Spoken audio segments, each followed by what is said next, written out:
Welcome you all to today's online session for Standard 12 Accountancy Part 2. The last chapter, that is cash flow statement. In the board itself, I have prepared the format for cash flow. So first of all, let me tell you what you mean by cash flow. Cash flow मतलब business के पास पैसे कहाँ से आते हैं, what are the inflow sources and what are the outflow sources. तो basically flows को मैंने तीन एक्टिविटी में डिवाइड किया है.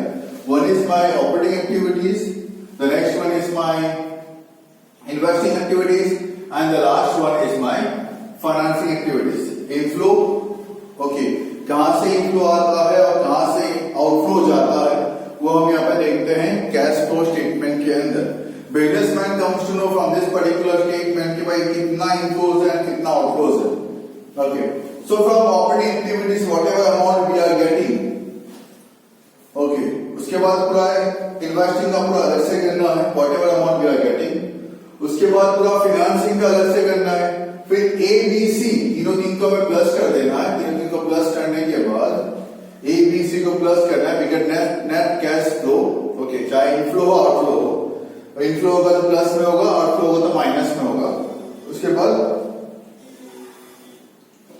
फ्रॉम दिस हमें यहाँ पे कैश है, कैश इक्वल प्रीवियस ईयर 2 साल का दिया होगा. प्रीवियस ईयर को हमें इसमें ऐड कर देना है एंड द आंसर जो आएगा वो होगा मेरा कैश है, कैश इक्वल करंट ईयर का आंसर. मतलब cash balance will be your answer.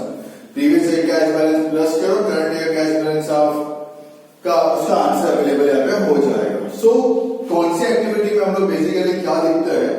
So operating activity is dependent upon the profit and loss account. Operating activity is dependent upon profit and loss account and current assets and liabilities. Operating activity is dependent upon the profit and loss account. I am talking as per company file accounts. तो profit and loss account के ऊपर depend करता है मेरा operating activity और current assets और liabilities के ऊपर डिपेंड करता है मेरा operating activity. So it starts with net profit of current year. So it starts with net profit of current year. तो सीधा आपको देखे रखा होगा प्रॉफिट ऑफ करंट ईयर, या तो 2 साल का प्रॉफिट दिया होगा उसको आपको कंपेयर करना है. 2 इयर्स का प्रॉफिट दिया होगा उसको आपको कंपेयर करना है. अगर 2 साल का प्रॉफिट नहीं दिया है तो आपको रिजर्व एंड सरप्लस दिया होगा 2 साल का, उसको आपको कंपेयर कर लेना है. डिफरेंस चेक कर लेना है, इंसर्ट कंपेयर का मतलब डिफरेंस कर लेना है आपको. You get the net profit of current year. उसमें आपको क्या लेस करना है, नॉन ऑपरेटिंग इनकम आपको लेस करनी है. Just wait.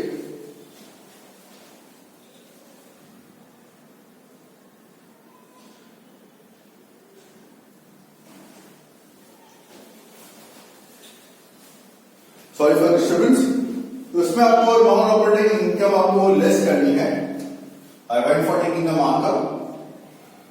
Non operating income आपको लेस करनी है. नॉन ऑपरेटिंग इनकम मतलब क्या? नॉन ऑपरेटिंग इनकम मतलब कि जो रेगुलर बिजनेस सोर्सेज हम नहीं कमाते, जो भी रेगुलर इनकम नहीं है. जैसे profit on sale of investment रोज तो नहीं करते, इन्वेस्टमेंट रोज तो नहीं बेचेंगे.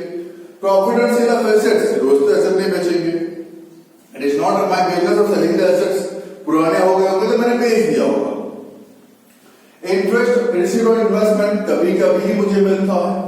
ओके. डिविडेंड रिसीव्ड, डिविडेंड भी मुझे साल में एक ही बार मिलता है, you can say.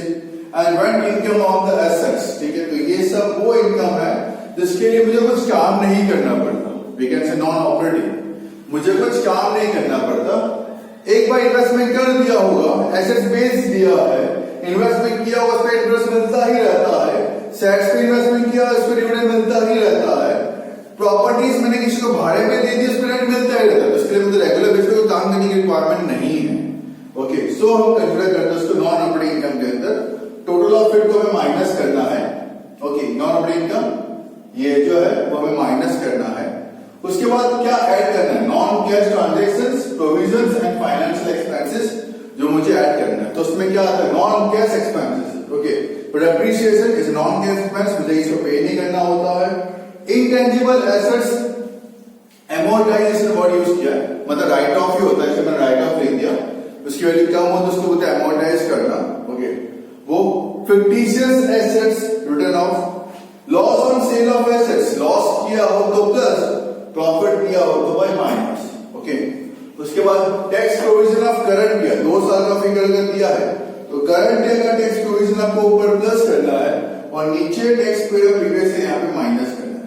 Current year का प्लस किया, then transfer to general reserve जो भी डिफरेंस दिया होगा. प्रपोज डिविडेंड करंट ईयर यहाँ पे प्लस में से डिविडेंड जो हम पे करते हैं, ओके, इंटरेस्ट पेड या डिविडेंड पे हम जो यहाँ पे करेंगे, सी पेमेंट ऑफ फाइनल डिविडेंड, वो यहाँ से माइनस होगा, ओके। उसके बाद क्या क्या ऐड होगा, फिर मुझे क्या ऐड करना है यहाँ पे, फाइनेंशियल एक्सपेंसेस, ये मेरी एडिंग है।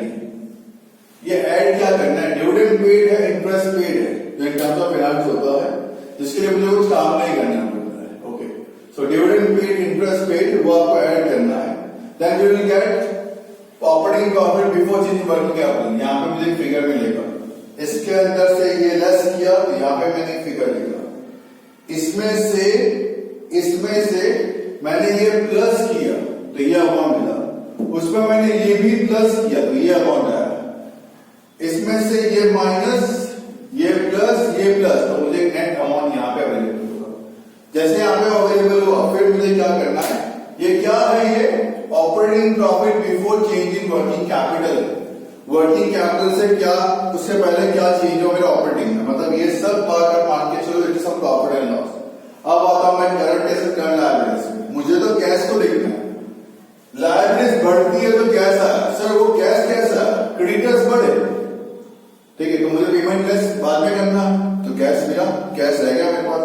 बैंक ओवरड्राफ्ट बढ़ा तो पैसे मिले मुझे, तो मनी के पॉइंट ऑफ व्यू से we have to think about कि पैसे, मनी के पॉइंट ऑफ व्यू से आपको सोचना। शॉर्ट टर्म लोन बढ़ा तो पैसे मिले मुझे हमें, तो increase in current liabilities add करनी है, डिक्रीज इन करंट एसेट्स, वो भी करना है। एसेट्स बेचा, एसेट्स को बेच दिए मैंने, लूज टूल्स बेच दिए तो एसेट्स कम हो गए, बेच तो पैसे मिले मुझे, तो ये ऐड होगा। और इसका उल्टा, करंट लायबिलिटीज कम हुई, मतलब मैंने पेमेंट किया होगा तो कम हुआ होगा, पैसे गए। एसेट्स बढ़े, मैंने बताया एसेट मैंने और परचेस किया होगा, करंट एसेट्स, तो पैसे मेरे यहाँ पे गए होंगे। स्टॉक मैंने परचेस किया तो पैसे गए, तो ये लेस करना, तो ये दोनों ऐड, ये दोनों लेस करके अमाउंट बाहर लिखना है।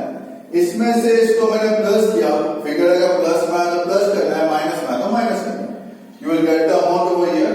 इसमें आपको tax period of previous year minus करना है, you will gate cash flow from operating activities आपको अवेलेबल है। तो ये पूरा आपने अलग से लिख दिया, अगर पूरा फॉर्मेट बाय चांस पूछा है तो, बाकी तो पूरा फॉर्मेट पूछते नहीं, because this chapter carries around 6 marks. एक 4 मार्क्स आपको सम पूछेंगे, एक एमसीक्यू, एक 1 सेकंड पूछा जाता है बेसिकली, इसके ऊपर पूछते नहीं है, तो कोई पर्टिकुलर एक आध एक्टिविटी ही पूछेंगे, उसके ऊपर तो पूछेंगे नहीं, okay. So coming to my investing activity, अब इन्वेस्टमेंट एक्टिविटी या इन्वेस्टिंग एक्टिविटी डिपेंड करता है मेरे यहाँ पे एसेट्स के ऊपर। कौन से assets sir, non current assets के ऊपर डिपेंड करता है sir, non current assets.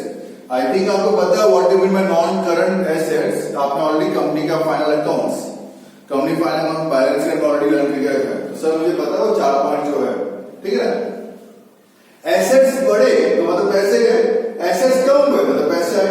In short देखो, सेल किया एसेट्स तो पैसे आए, सेल किया मैं नॉन करंट इन्वेस्टमेंट तो पैसे आए, इंटरेस्ट डिविडेंड रेंट मुझे मिला वो तो पैसे आए, परचेज किया मैंने एसेट्स से, नॉन इन्वेस्टमेंट परचेज किया तो पैसे गए, तो पैसे आए, कैश कम्स, कैश गोज, करने के बाद नेट अमाउंट इन्वेस्टिंग का मुझे बाहर लिख देना, बिगड़ नहीं।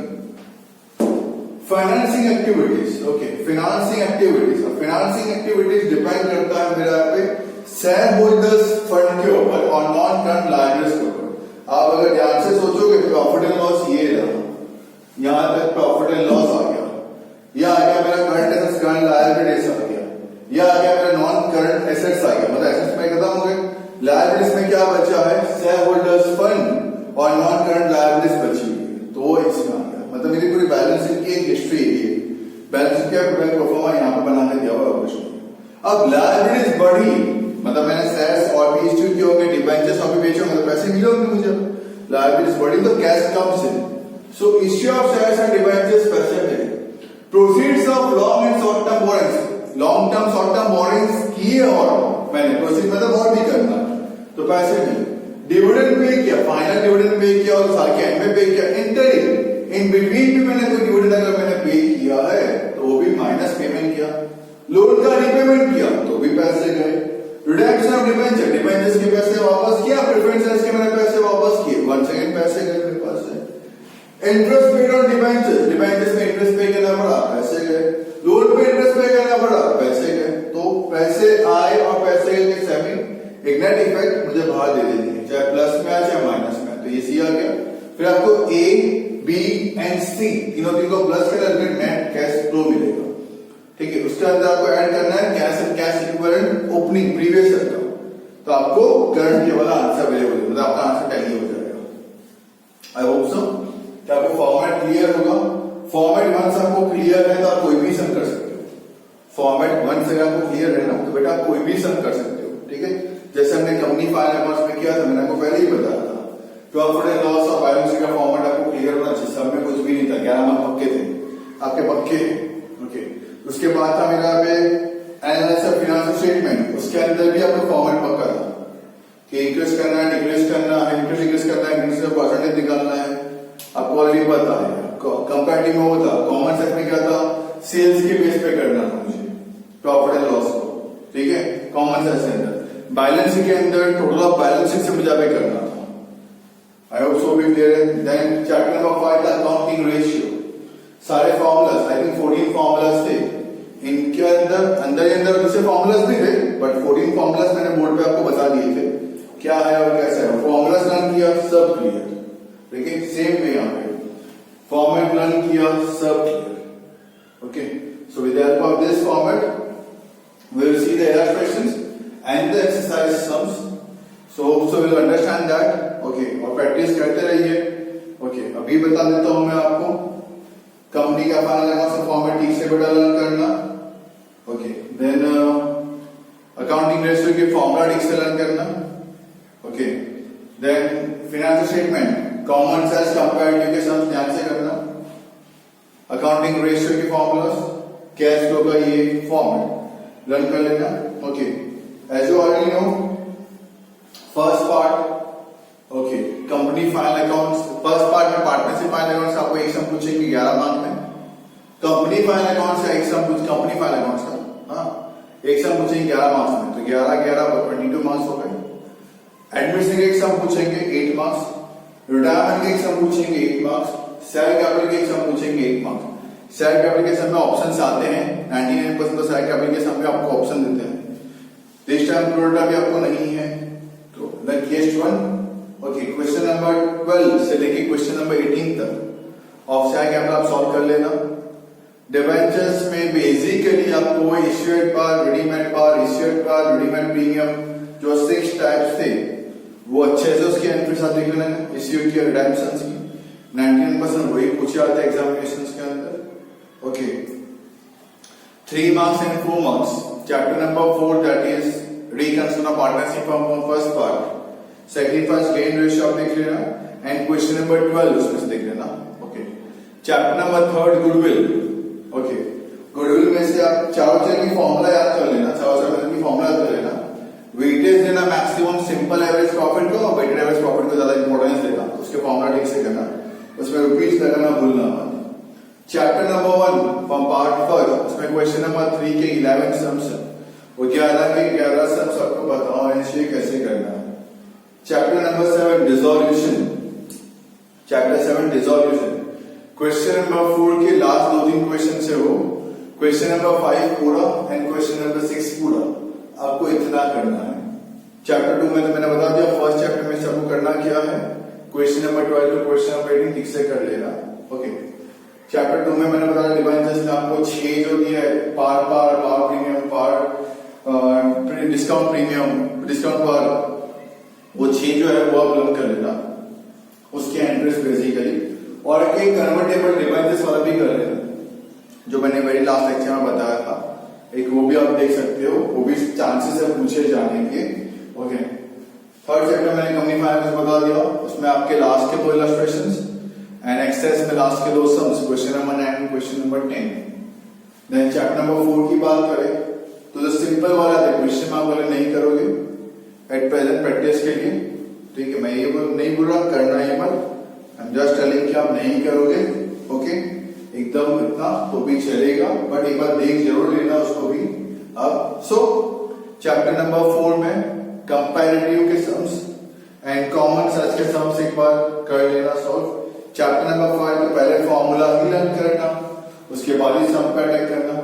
बहुत ही कम है, कुछ इलस्ट्रेशन और कुछ ही सम्स है, यहाँ पे हार्डली 35 सम्स होंगे, आपको इतना ही करना है। Chapter number 6 cash flow statement, okay ये, और जो मैं आगे करवाने वाला हूं आपको इलस्ट्रेशंस एंड एक्सेस के सम्स। ओके इतने ज्यादा इसमें भी नहीं है, आप ये फुल चैप्टर यहाँ पे कर सकते हो। Theoretical MCQs and one sentence है, टेक्स्ट बुक के पीछे से आपको MCQ and one sentence properly go through पहले यहाँ पे कर लेना है, फिर कोई दूसरी और बुक्स पे यहाँ पे जाना। Okay so I wish you all the best for your board examination. Hope so आप अच्छे से अटेंड करेंगे, क्वेश्चंस ठीक से रीड करेंगे, देन आप उस पे सॉल्व या थियरी फिर यहाँ पे सॉल्व करना यहाँ पे स्टार्ट करेंगे। Still you are having so many time. तो अभी आपको गाला की बुक्स आती है, okay then modern question papers की बुक्स आती है, ऐसे क्वेश्चन पेपर्स की बुक्स मार्केट में अवेलेबल है, परचेज करें and start solving that particular papers of 100 marks. ये जो भी बना है that is called the base. Base अच्छी है तो बिल्डिंग प्रॉपर खड़ी होगी, इन बिल्डिंग को भी मुझे खड़ा तो करना ही पड़ेगा ना। सो बेटर भी आपका बेस कंप्लीट यहाँ पे हो जाता है अकाउंटेंसी का। नाउ आप उस बिल्डिंग बनाए, start solving the papers. Okay paper solve करना चालू करें, आपका अकाउंट्स का पेपर 2.5 आवर्स में फुल्ली कंप्लीट हो जाना चाहिए, then only you will be able to check the papers. So few advice जो मैंने मुझे आपको देने थे, I have given that advices. Okay follow करना है नहीं करना that depends totally upon you. कैसे आपको पेपर अटेम्प्ट करना है, you know it very well. Papers attempt किस तरीके से आपको करना चाहिए। Okay now let's see the illustrations and the exercise sums of chapter number 6, the last chapter of accounts, standard 12 cash flow. Thank you. Stay home, stay safe and keep learning. Have a nice day.